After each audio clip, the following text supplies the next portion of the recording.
Well, we'll also start having wins, like because we're going to have a conversation about the state of our economy with Abdi Mohamed, who is the CEO and Managing Director of Absa Kenya PLC. Abdi, good morning. Good morning. It's good to see you all. Good to see you as well. Good to be on the show. Eric, I know we have met. Mariam and Janet, I just know you from the screens. It's really good to be here. It's very good to meet you. Very good to meet you. Let's welcome you. Okay, so this is Muthaiga Golf Club, and it's the Magical Kenya Open presented by Absa. I'm sure you know Absa. You're the group CEO. So Of course. good stuff, though. This is really, really good that, the corporate sponsorship of sporting events and just deciding that you want to go behind such a big event and putting Kenya's, this is a win, putting Kenya's sporting prowess and its beauty to be streamed across the globe. Why did Absa actually decide to participate in this? And it's not the first time that you're doing it. No, it's not the first time. I mean, we have been supporting sport in Kenya for many, many years. If I talk about this particular event, the Magical Kenya Open, we've been on it now for 14 years. This is our 14th edition. And in that time, we've seen the impact that it can have for the country in terms of visibility. There are billions of people across the world who watch this event. We get, hundreds of pros from all over the world who come and participate. And most importantly, we have Kenyan pros who participate, who are inspired by the action. And for us, that's why we participate in sport. Sport inspires, sport unites, and it makes us one. And that's why we feel that it's really positive. I mean, today, this weekend, we have the Sirikwa Classic in Eldoret, as well, which is a well-known, cross-country event in the world. And it's one of the events we sponsor as well. We've sponsored the Kip Keino Classic for a number of years. So sport is really part of who we are, part of how we want to participate in the development of the nation. You are fixers. Well done. This is how we fix, all of us. Now, Abdi, before we continue the conversation, good girl Jano does the thing that she does. I thought we wouldn't do the quiz today, but You thought you were getting out of it? Yeah. Good girl Jano, she never misses it. Always on standby with one. I think you'll all like this one today. It's very much in line with why we're here and what we're talking about. This person who said this quote is actually one of the greatest sports women of all time. Right? A quick hint, because I know we really need to get into the conversation, is she's one of the greatest tennis players of all time. And she said, I really think a champion is defined not by their wins, but how they recover when they fall. Who said that? Is it one of the Williams sisters? It is. Serena? Serena Williams said that. Fantastic. That's a fantastic quote, right? It's about Yeah. how you recover when you Absolutely. fall. Absolutely. And sometimes I think you've been sponsoring this, and you're very much part of this incredible sports diversity and really looking at sports as something that can grow. And we're looking at golf, right? And you've talked about even the Kip Keino Classic. How can we get this same level of passion and investment in all sports? How can we get other corporates? What do people need to do to make sure that all sports are elevated at the level in which Absa is elevating something like the Magical Open? I think this type of initiative cannot be done by one organization. It requires a lot of partnership, a lot of collaboration, and we are seeing increasingly, both in the sport of golf, athletics, we are seeing it in football as well, corporates coming in. And sometimes it's not, we can present an event such as this one, but as you see, there are many other corporates who are coming in to partner with us. We are working with the government of Kenya. They've been a big part of the Magical Kenya Open. And it requires that kind of collaboration and making sure that we are driving it together. And for us, we are inspired by the sports people. I took Eliud Kipchoge to Joburg to talk to some of the events we have there, and I was amazed by the star power that he has out there and how he was received. And he spoke to us about his journey, the ups and downs of it, how he recovers, how he competes, the resilience of it. And that's why we are here. That's why we are part of it. And we believe that by doing this, we encourage others. We encourage other corporates to partner with us. We've seen banks, telcos, and other organizations also making this part of their journey. And it transforms lives. It's really important for our country. It does. Are you a golfer, an athlete? Which one do you lean more towards? I'm not a good one, but I'm a golfer. You're a golfer. Yeah, I'm not very good. We'll get there. We'll get there. I'm just starting to learn, Yes. just starting to train. Okay. In fact, yesterday I met my trainer here, and he asked me, how are you doing? Are you okay? Yes. He's still not very impressed with me, but we are getting there. You start with the Mohamed, basics. slow and steady, Yeah, slow we're and getting steady. there. Start with the basics. You know the thing, the white thing is called a ball. Exactly. That's Step such one. a- Step one. That small white thing, that's the ball. Yes. Then now the rest. The other one is not a stick. It's a club. Yes. Okay. Indeed. And if we have the basics like I do, Yeah. then we are golfers. Yes. Right? All of us. We've only played mini golf. Yes. We're golfers Like together. you are hitting it in this direction. This is the direction. This is the direction. Yeah. This is the direction it's meant to go. Whether it goes there, now that's a different whole story altogether. But Abdi, this is how you talk about fixing social transformation for the country by supporting such kind of events.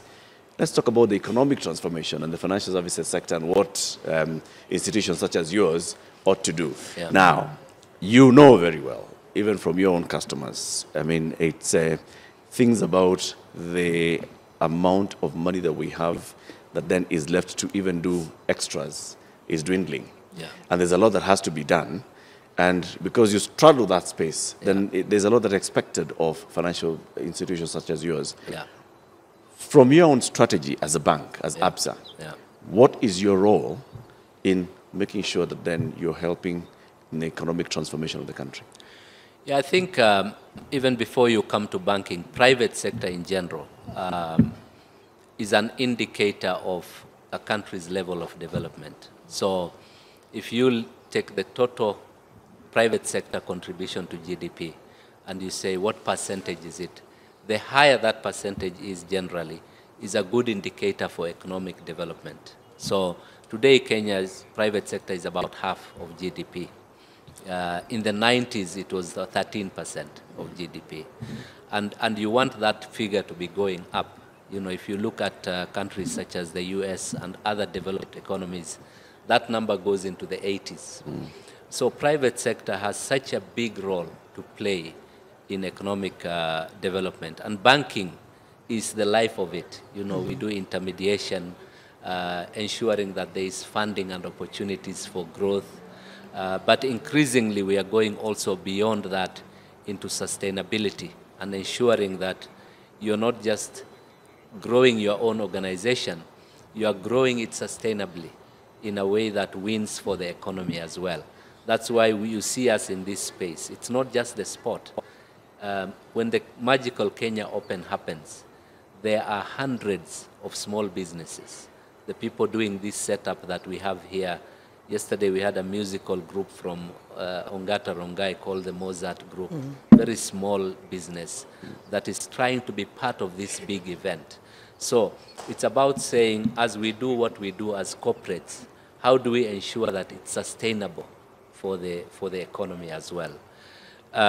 Of course, you have the role of financial inclusion, making sure that more and more Kenyans are included in the financial sector, not just through the provision of credit, but also banking services in general. We have a big focus on SMEs and helping small businesses grow, and not just to provide credit, but empowerment, knowledge, training. We have a program called Ready to Work, which helps young people who are going into entrepreneurship. And we've done free training for 250,000 people over the years. Last year, we did an event called Inspire Me Conference. It's an event we do annually for women-led businesses. And last year, we had 11,000 people attending, 1,000 physical in Nairobi here, 10,000 people dialing in and going through a 2-day program. So it's about, banks are moving away from, I'm here, open an account, I'm giving you credit, to saying, I want to understand your business, I want to understand your dreams. Small, medium, big, doesn't matter. I want to know what is your dream and see how we can enable it and how we can make it happen. And I think, as you know, the level of financial inclusion in the country is improving. There are a lot of challenges. There are challenges on incomes. And like all countries in the region, we are going through how we ensure that we drive and help the citizens to grow. There is the demographic challenge. A lot of young people that are coming in that require opportunities, that require support. And for us as Absa, we look at our role beyond banking. Our purpose statements, is about empowering Africa's tomorrow together, one story at a time. It's a big purpose statement.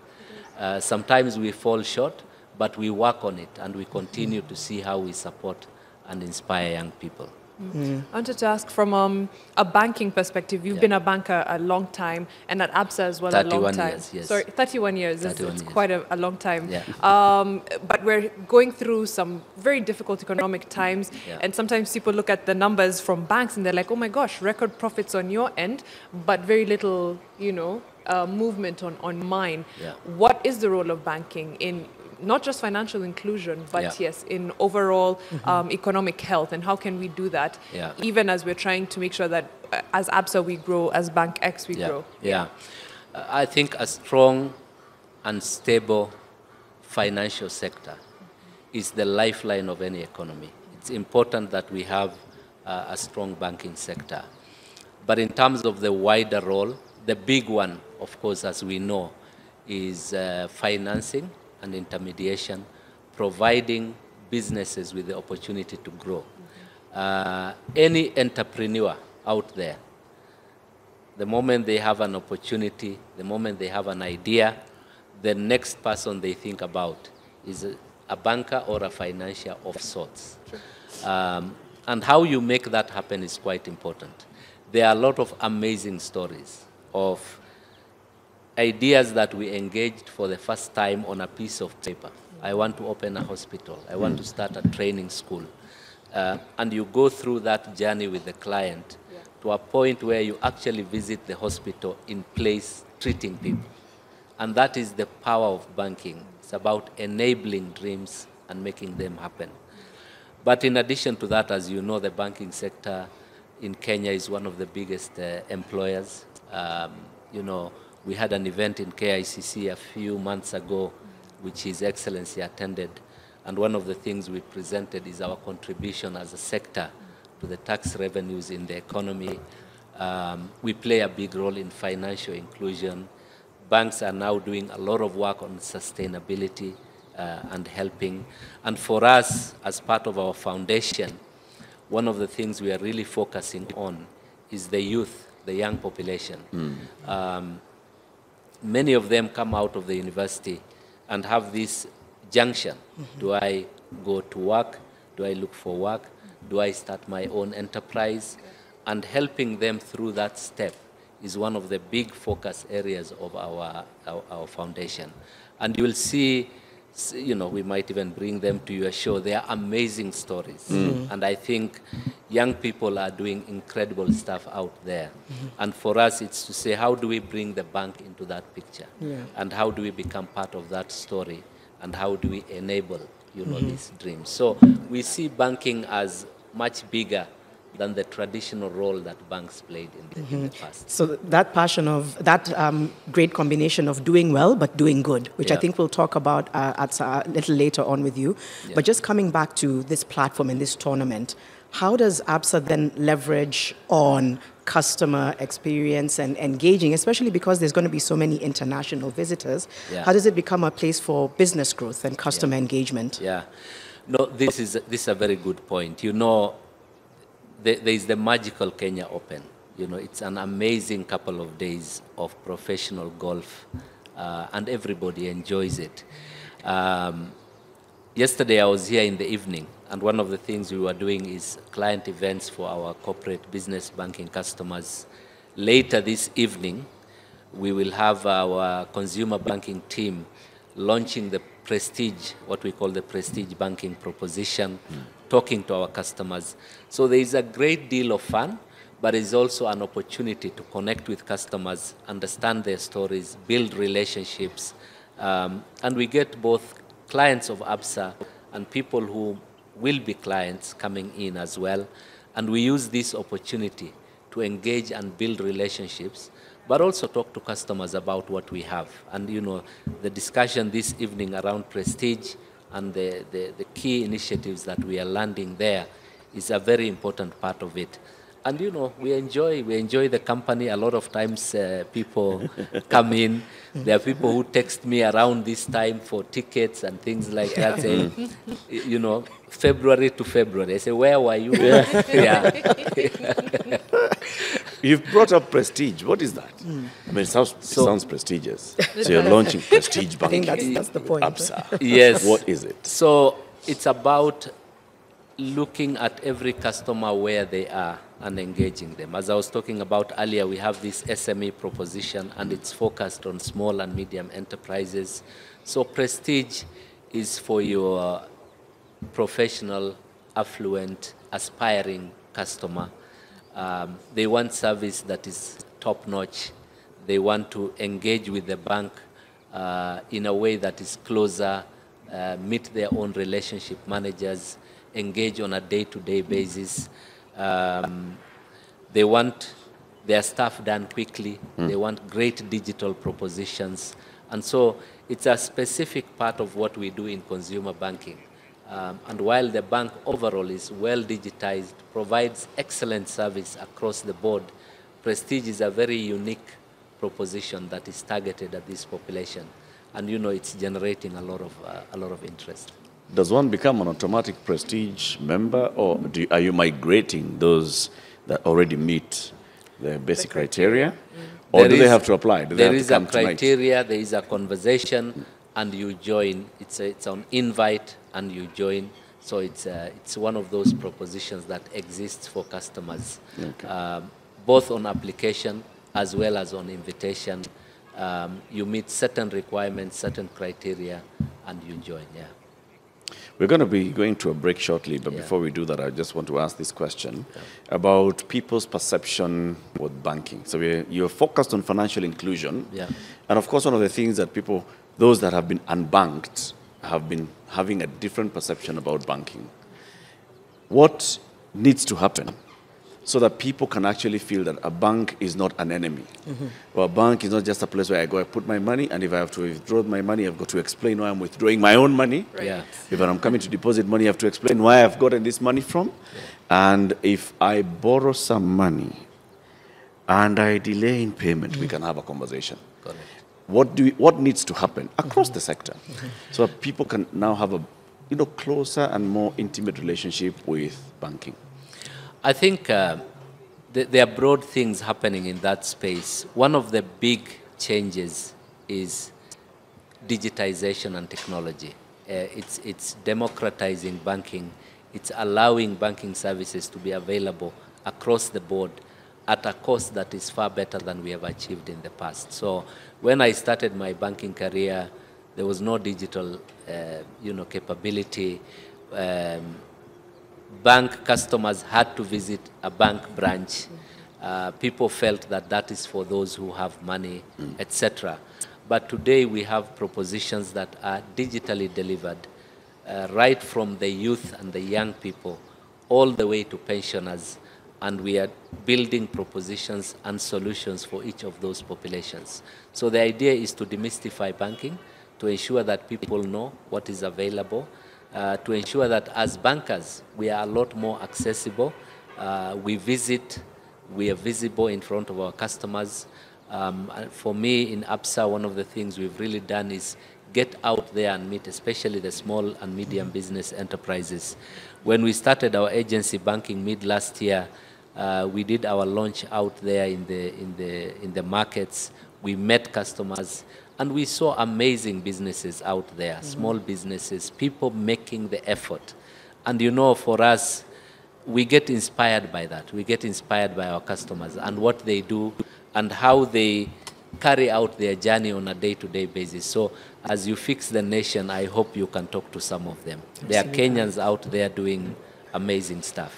Yeah, when we come back from the break, I think my first question will be whether there is, now with that, there is any fix that you think needs to come in policy, in regulation, to make this democratization of financial services A reality. even more reality, right? So think about that. We are taking a break. Abdi Mohamed is the CEO and MD of Absa Bank Kenya PLC. That's it, eh? Absa Bank Kenya. TLC.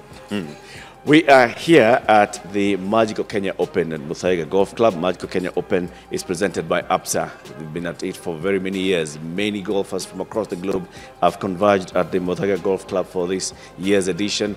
And we have very many good Kenyans who are participating in this. We're having a conversation with Abdi on what the financial services sector is doing, what Absa itself is doing to ensure that there is better, economic development and social transformation in the country.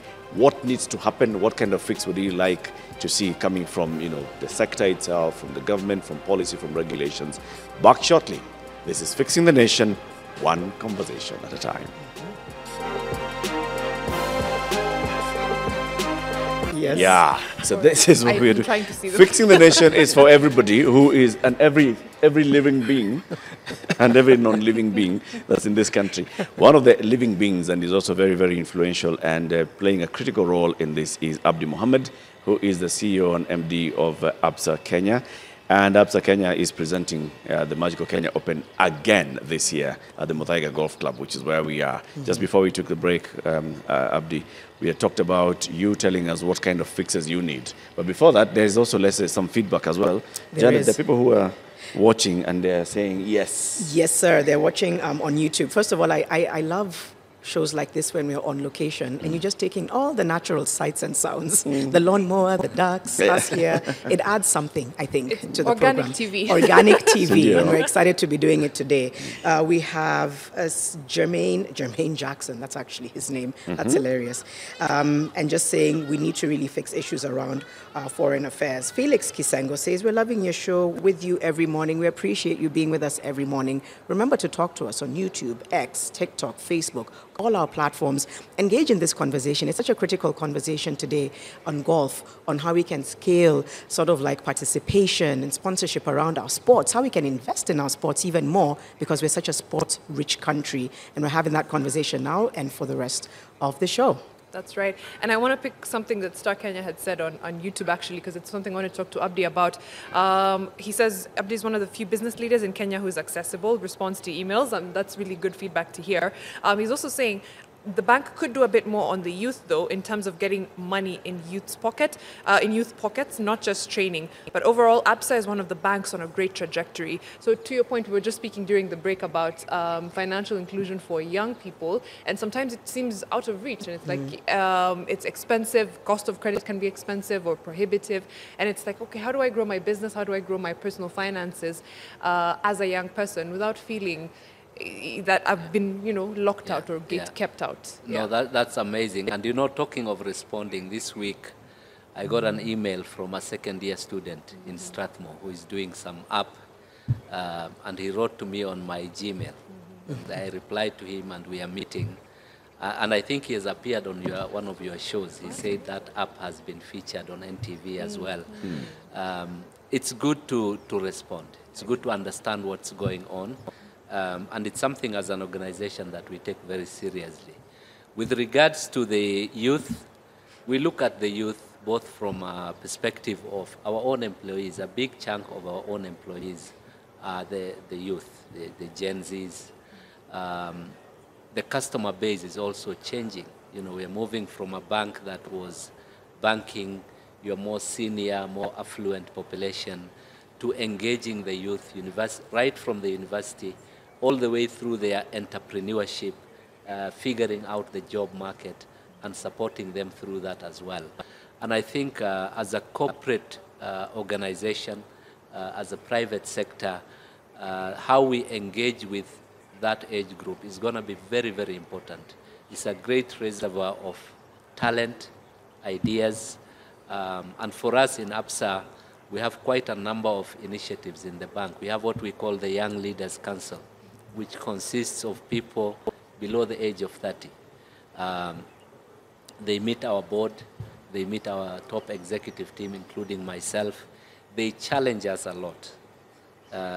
And what they're looking for is no different from previous generations. They want success.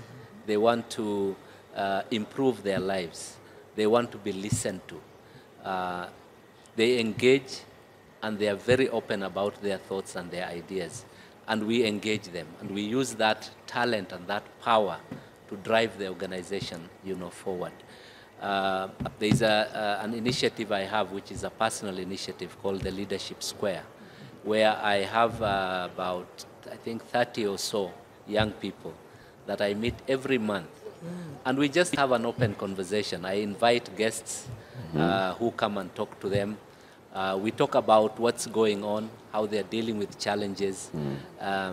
They challenge me a lot. I learn a lot from them.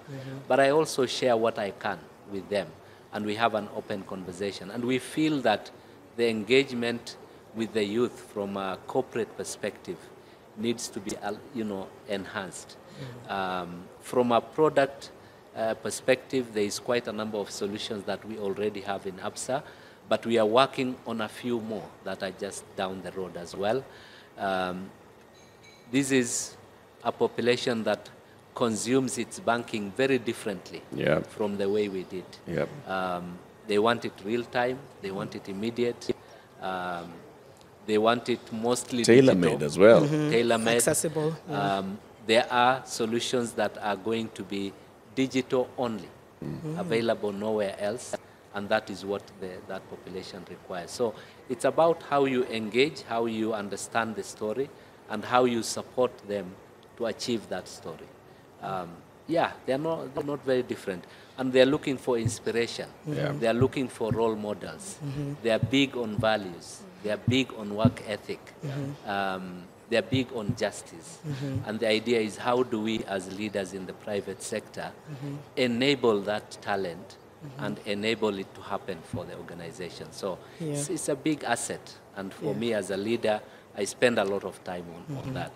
But I think in addition to youth diversity, there is the whole issue of gender as well. And it's amazing that in 2025 we still talk about how does 50% of the population show up in the top leadership. Next week in Absa we are announcing a number of leadership roles, and it's 4 senior leadership roles, and 4 out of 4 are going to be women. So we're really proud of that. And diversity is something that we spend a lot of time on as well. As you're talking about all this, then, like you said, there's a need to understand the demographic, understand their needs, understand their challenges, like you said earlier. So many of the young people are not able to be absorbed into the job market. Correct. And many of them actually want to create their own job environment. Correct. The challenge is always access to finance, right? Do you think that there's something that ought to be done from government level, coming down into the private sector level, to be able to support people who have ideas into trying out those ideas, into failing and rising up again until they succeed, without the pressure of 22% interest rate, because your credit rating really is not telling me anything positive about you? Is there a space for that? There is, and when you look at the startup community, people and especially now the fintech space is seeing a lot of activity. But there are startups in agriculture, in many other sectors, that are looking to change and transform those areas. Kenya is one of the global hotspots in terms of startup activity and innovation. Last year, I think 2023, 2024, Kenya became the biggest destination for fintech investment. So the private sector already is doing a lot of work in that space. And there are many interesting ideas out there, apps, technologies that are being created by these young people. For us as Absa, one of the 4 key pillars of our foundation, we deal with environment and a number of other areas, but one of the big pillars is entrepreneurship and how we help this startup community, especially the early stage startup, which is high risk business. How do we ensure we work with them through that and create a few success stories, from that perspective. So that's one of the areas I believe that there is room for partnership. There are a number of organizations, including ourselves. There are certain initiatives we've partnered with Safaricom, and we've done a lot of work with them. There are opportunities for more organizations to come on board into that space. There is also an opportunity for the government, through the youth ministry, to do some work on that as well. And we've partnered with them on a number of initiatives, especially when it comes to training and the training area. There's a lot of work that Absa has done with the government as well. So it's such an important area. Yeah. And you are right, in that stage, you don't know yet whether the business idea will work or not. But there is room for us to take more risk, but also to support them and ensure that we are giving them the right support to get them to the level where they can be customers of the bank in their own right. So there's a lot of scope for work there. There's the other side as well. Even as we look at the very good figures of Kenya becoming the biggest destination in fintech investment, but it's money that's coming from outside of Kenya. Yeah. How can you work with your customers, even those that are large organizations or high net worth individuals, to become investors in the local startup ecosystem? Because you don't have many Kenyans who are investing in the startups. This is now the core of what we are going to focus on in our foundation. It's a very, very important pillar for us, and it's about understanding the stories themselves, the investment cases of what needs to be done, and getting more corporates and more Kenyan individuals interested in supporting that. So, and we've seen a lot of interest, Eric, from people who are saying we are ready to support the Absa Foundation in getting this done. It's not an area for one organization. It's a big demographic challenge, as we know.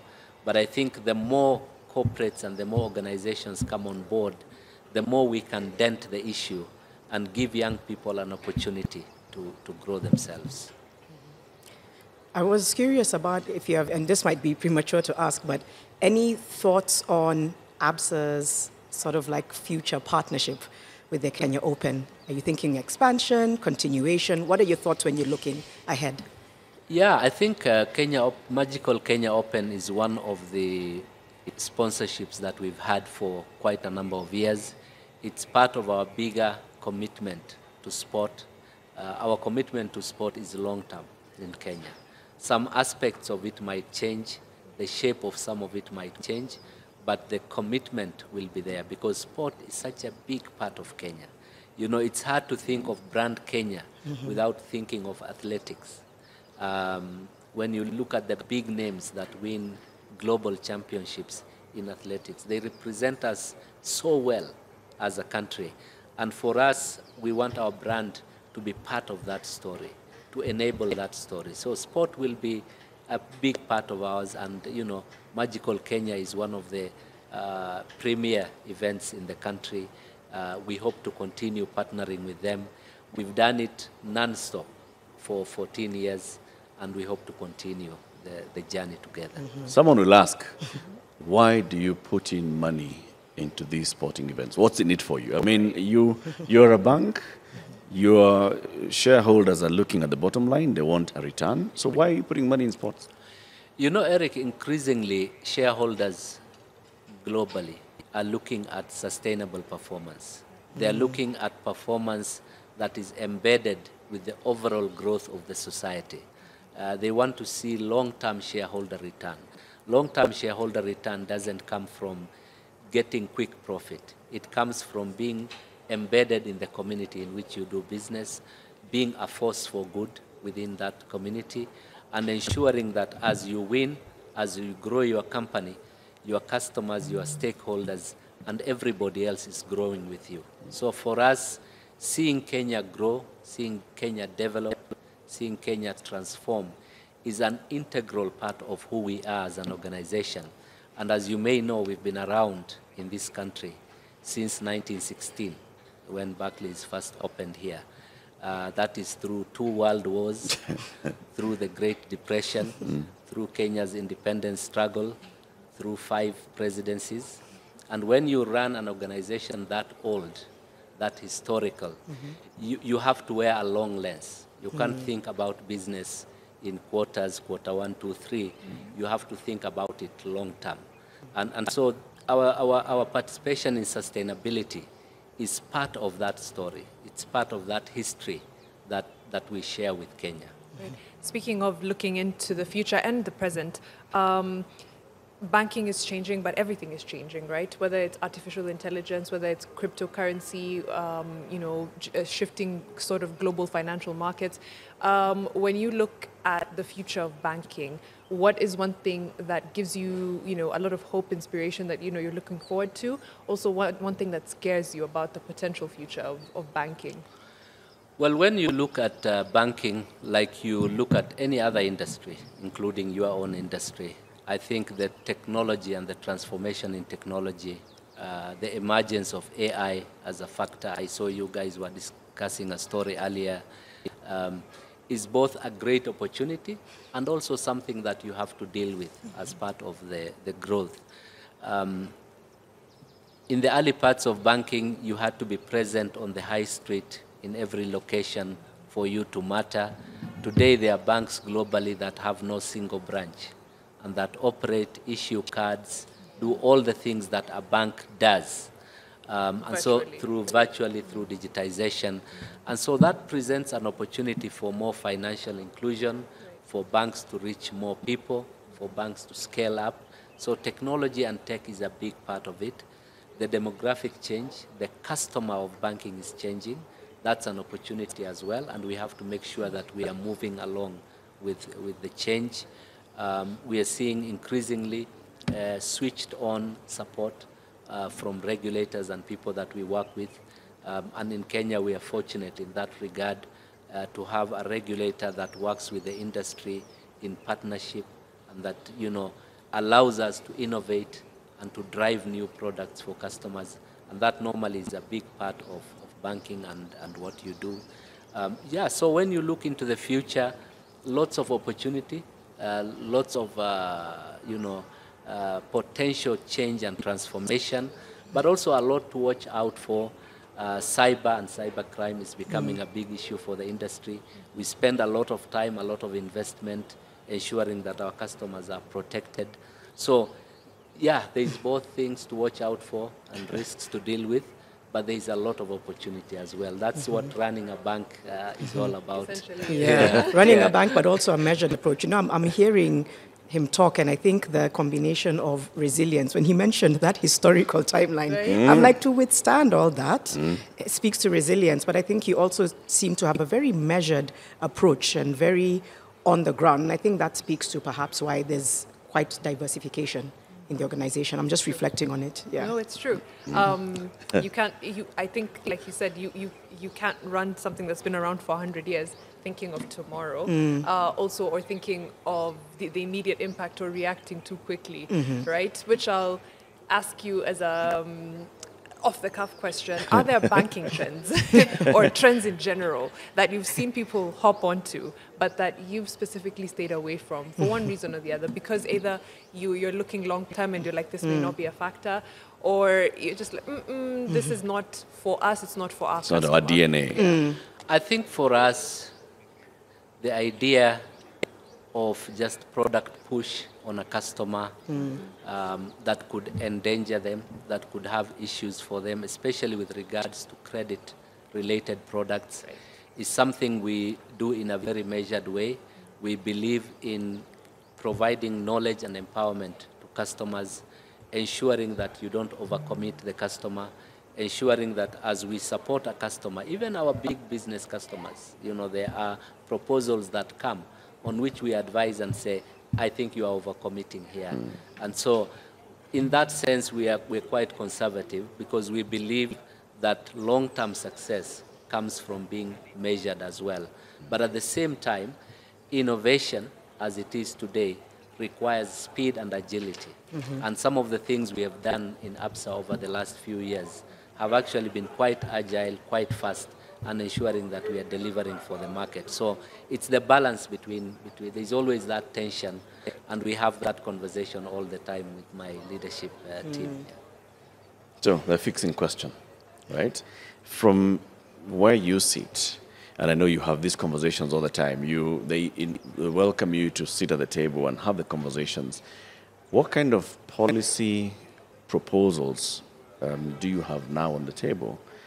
And also even regulatory proposals that say, with this, we can help accelerate access to banking solutions, we can help empower the majority of our population, that's the younger population, to get financially stable and economically active. I think with regards to inclusion, and it has been a big agenda for the regulator as well. It's something that we jointly as an industry, KBA as well as the regulator, we continue to work on. It's about how do we as an industry provide better cost, because cost is a big part on financial inclusion. Many people stay out because they have either the perception or the reality of cost. How do we address that? How do we ensure that it's affordable, it's accessible? I think is a big policy question, and it has components in there that have been done already. There is also elements of diversity, and the women product that I spoke about earlier is a good example. Small businesses led by women have been disproportionately excluded from the financial sector. And there's a lot of work that we've done there to ensure that the policy environment supports that. Islamic banking is another good example. Absa was the first bank in this country in 2005 to start an Islamic bank. And the whole community that was excluded has come in. And since then, we have a lot of new Islamic banks that has come on board. And that has actually required including legislative change because of the way the transaction is structured in Islamic banking. And we've worked very well with the regulator in that regard as well. So as with all things, the policy environment continues to evolve. And every day we have a new conversation about this needs to be changed. And of course, most of those conversations happen in a boardroom, in a private conversation. But there's a lot of progress that is being made in that regard. Yeah. So overall, you're optimistic that things are working. You're optimistic that the private sector is being listened to and it's being heard by government and policymakers. So we increase the private sector's contribution to GDP from 50% to the ranges of the other developed countries, 80% and above. There is a level of optimism. Measured level of optimism. There has to be indeed. He's a banker. He's conservative. Yeah, there are areas where there is a lot of good work that has been done. Yeah. But as I say, policy conversations never end. There is always something that needs to be changed. There is always something that needs to be improved. It shows up in future regulation, future legislation, and we continue to partner with them. So yeah, a lot has been done, enough to show optimism, but a lot more needs to be done. And it's a journey that we are on. We are taking a break, and then in the next hour, we're going to have a conversation about fixing sports, where we want you to participate as well, all right? So that we hear from the private sector, what more would you like to see done by the entire sports ecosystem so the private sector can participate more in sport, in supporting sport, in putting in money behind such an event, where we are showcasing Kenya to the world, behind the Kipkeino, behind the Serikwa, in where we are then seeing that Kenyan athletes are coming out and getting the support that they need moving forward. I want to close with the line that you said, here we are fixing the nation one conversation at a time. At Absa, you are empowering Africa's tomorrow together, one story at a time. Indeed. Indeed. That's a powerful purpose statement. And it inspires us because it talks to empowerment. It talks to doing it together. So it's about collaboration. It talks about tomorrow. Tomorrow is about the future. It's about optimism. So that's what fires up Absa. And our values, our standards, the way we measure our performance, all speaks to that one headline statement of empowering Africa's tomorrow. In this case, Kenya's tomorrow, together. Somebody from One another story bank at could a have time. told you, Abdi, you're overcommitting. But here you are, Absa, it's not overcommitting. You have the Indeed. capacity and the bandwidth to actually do it across Africa.